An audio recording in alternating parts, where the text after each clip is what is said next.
Hello all. Well, I hope you're ready to geek out. Just get nerdy about voice, because I recently posted a video where I described very quickly 3 different kinds of trills. A lip trill, what they call a raspberry with the tongue, and then just a tongue trill, which is just a tongue on a rolled R.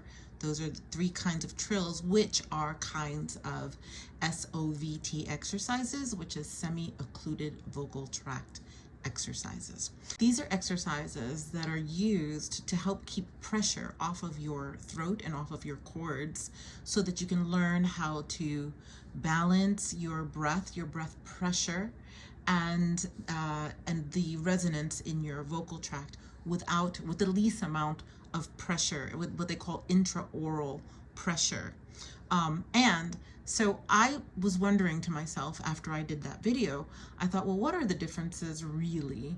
So there's an article titled Intraoral Pressures Produced by 13 Semi-Occluded Vocal Tract Gestures. Okay, to make it simpler, it's basically they took each exercise and they measured how much pressure really gets relieved on the actual vocal mechanism as you're doing the exercise, and different ones scored different. There's a chart. If you look at the chart, you can see that the straw exercise that many people hate. And again, I'm not advocating, I know I sound like I'm trying to advocate for the straw. 100%, and it's a great exercise. It's a great tool, but the straw people are not like paying me to do this. I'm just going down the rabbit hole and looking at the science. If you see, the straw has the best record in decreasing intraoral pressure above all, right? If you go down, but look what's next to it. It's the raspberry, which is funny because that's always been my favorite. I've liked it more than just the regular lip trill. I felt like it helps. The difference between this and this is that all of these muscles here also get a little bit more free with the raspberry. The raspberry might actually be a little bit better for you vocally than maybe even the regular trill. The one probably that has the least, that relieves the least amount of intraoral pressure would be the hum. And hums, if you've ever tried to hum, especially try to hum high, they're pretty hard. And really what it comes down to is how many of your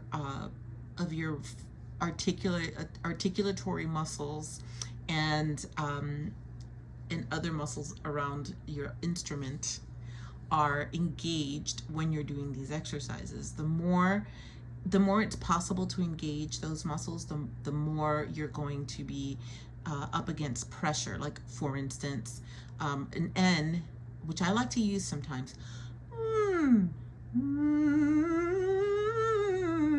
It helps me feel a nice little buzz and opening here. But if it's not produced well, if you're squeezing or using your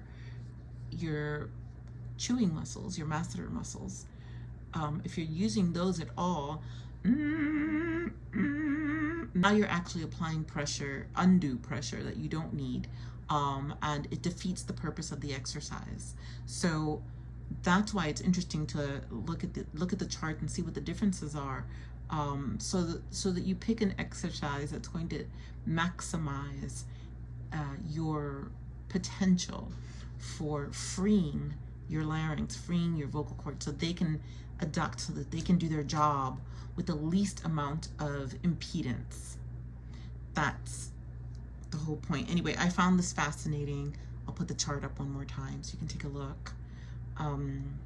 Anyway, so that's my short little TED talk about SOVTs, and the article citation is there too if you would like to read all the nerdy stuff. Take care.